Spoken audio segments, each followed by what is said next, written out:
La signature de l'accord de paix entre la République démocratique du Congo et le Rwanda est prévue ce vendredi ici à Washington à 13h30 local. Il sera de Kinshasa.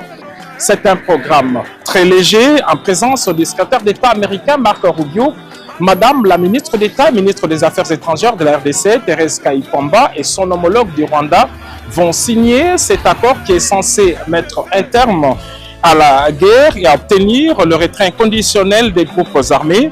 Ce texte, comme vous le savez, repose sur 4 piliers, à savoir le retrait des troupes rwandaises de la RDC, un cessez-le-feu global, l'engagement de ne plus soutenir des groupes armés, de plus des dispositions sur les désengagements et le désarmement et l'intégration conditionnelle des groupes armés non étatiques sont également envisagés.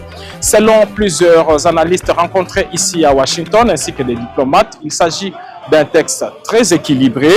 La signature va marquer la fin de cette guerre essentiellement économique qui a duré plus de 30 ans en République démocratique du Congo. Une rencontre bilatérale est prévue à l'issue de cette signature entre la chef de la diplomatie congolaise et son homologue américain. Et dans la foulée de cet événement, Madame Kayikwamba a prévu d'animer une conférence de presse ici à Washington pour expliquer les tenants et les aboutissants de cet important accord. En ce qui concerne les textes lui-même, il s'y est de signaler qu'il est le même que celui qui a été paraphé il y a une semaine ici même à Washington. Les deux ministres des Affaires étrangères sont déjà sur place dans la capitale américaine. Madame Thérèse Kayikwamba est accompagnée d'une forte délégation de la présidence de la République, ceux-là qui ont travaillé avec efficacité et discrétion sur cet important dossier.